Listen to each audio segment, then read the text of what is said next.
खबर यूपी के गाजीपुर से। अपने भ्रमण कार्यक्रम के तहत जम्मू कश्मीर के उपराज्यपाल मनोज सिन्हा ने आज कई कार्यक्रमों में शामिल हुए। उपराज्यपाल गाजीपुर के जखनिया क्षेत्र के तेतरा देवी गर्ल्स कॉलेज पहुंचे, जहां उन्होंने कॉलेज में तेतरा देवी की मूर्ति का अनावरण किया।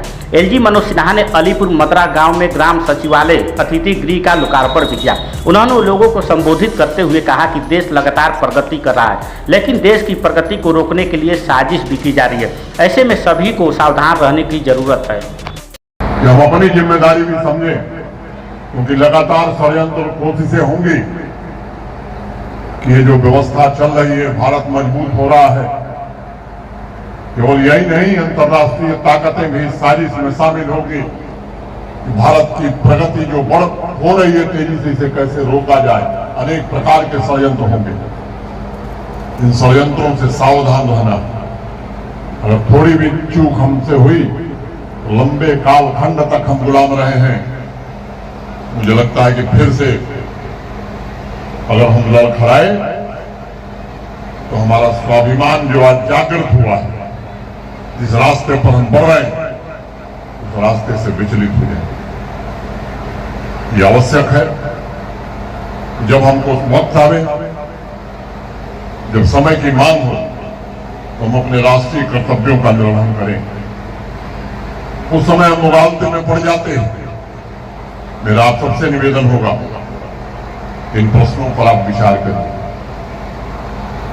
और जो योजनाएं पिछले 8-9 वर्षों में चली हैं, स्टार्टअप इकोसिस्टम में वैसे हम देर से शुरू किए, दुनिया में तीसरे नंबर पर हम पहुंच गए। लगभग 2 लाख नए स्टार्टअप आज हिंदुस्तान के नौजवानों ने शुरू किया। यूनिकॉर्न की संख्या भी लगातार बढ़ती जा रही है। हमारे वैज्ञानिकों में जो प्रतिभा है, हम पूरी तरह से आश्वस्त हैं कि हम विज्ञान की खोज के आधार पर केवल मानवता का कल्याण करना चाहते हैं, दुनिया का विध्वंस हम नहीं करना चाहते। और इसी के कारण अनेक ऐतिहासिक फैसले, अफ्रीकी देशों के समूह को G20 की सदस्यता दिलाना, ये कोई सामान्य उपलब्धि नहीं है। पर्यावरण को कैसे बचाया जाए, इक्वालिटी कैसे बचे दुनिया की, इस पर सहमति बनाना। और अब तो रूस और यूक्रेन के युद्ध का भी रास्ता कोई बना सकता है, तो वो भारत और भारत के प्रधानमंत्री बना सकते हैं। ऐसी दुनिया मानने लगी। सचिवालय मैं भी देखा, आप लोगों ने भी देखा है। ये सच है कि बहुत अच्छे ढंग से बना है, लेकिन ये सोचिए, क्या 15 साल पहले ऐसा सचिवालय बनाना संभव था?